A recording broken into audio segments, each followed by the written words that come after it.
Je me rappelle en 94, à la Coupe du Monde Cameroun-Brésil. Et il y a à la veille du match Cameroun-Brésil alors, il y a un marabout qui était donc invité sur le plateau de CHTV là. Vous savez que la CHTV là, lors des matchs, il y a souvent les débats là avec le Nistaka Fouda, les pieds de voix la témé. Les gars font les débats, ils interviewent les gars, ils sont assis comme ça là. Et il y a souvent deux télés comme ça là. Il y a une télé là, une télé là. Vous voyez un peu dans la CHTV là, à l'époque. Je ne sais pas si maintenant ils ont tous les deux télés qui sont souvent en haut là.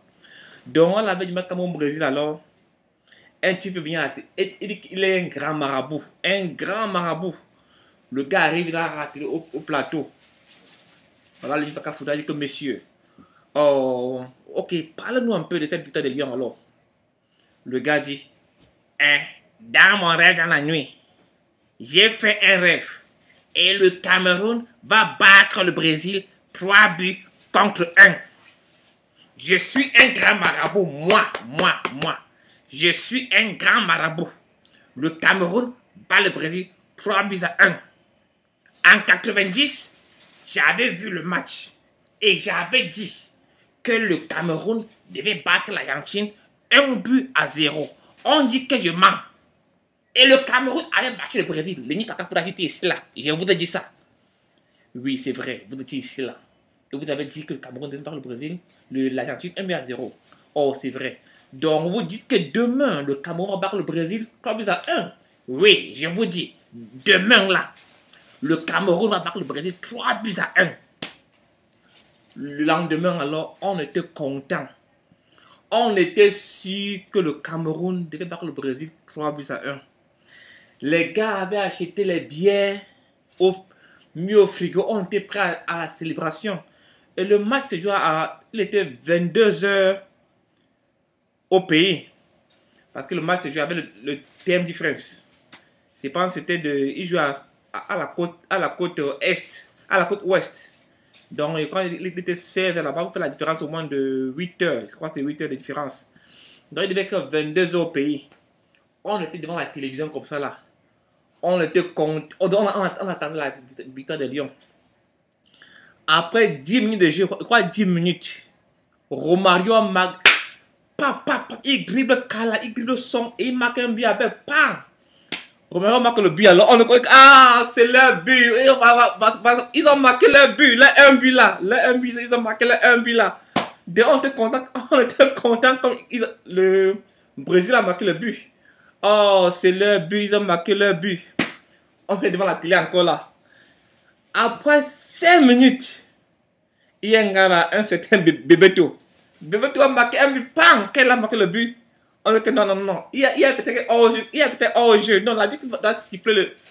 Non, s'il y a hors-jeu, on n'était pas très sûr que non. En fait, on se disait que il y avait un hors-jeu. Et après, on va la mettre au centre. Et on voit un truc qui regarde un peu là. Un truc écrit comme ça là. Comme vous voyez là. Vous voyez non? C'est qui est écrit là. On reste pour ça là. Donc on dit que non. Peut-être que.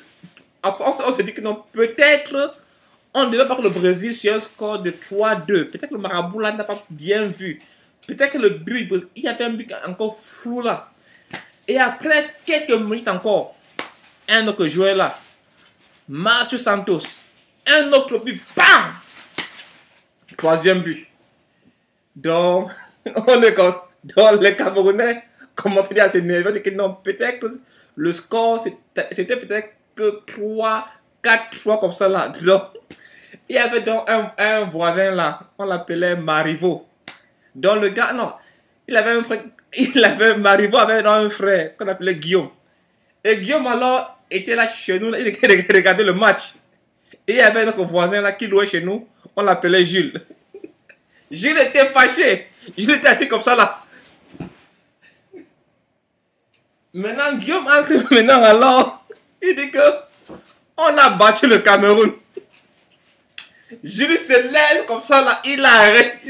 Les gars se sont mis à bagarrer.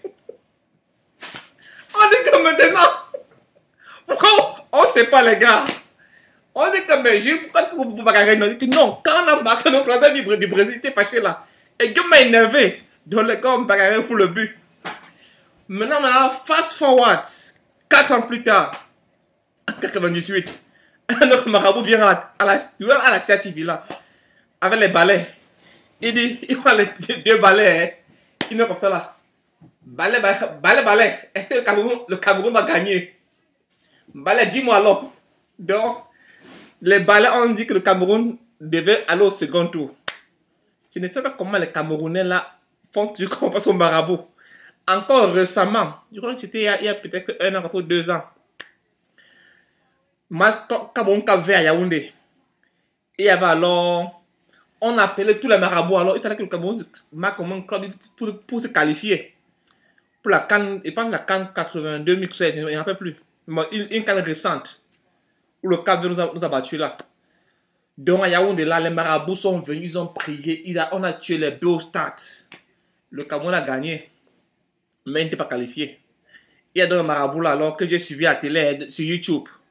Il dit que Ona va me donner mon argent. J'avais dit que le Cameroun devait gagner, pas se qualifier. Ils doivent me donner mon argent. Franchement, les Camerounais, et c'est pas à la télé, hein. Sincèrement, à la télé. On montre le maraboutage à la télé. La CAN arrive encore là dans quelques semaines. Je suis sûr qu'ils vont encore aller chez le marabout. Au revoir.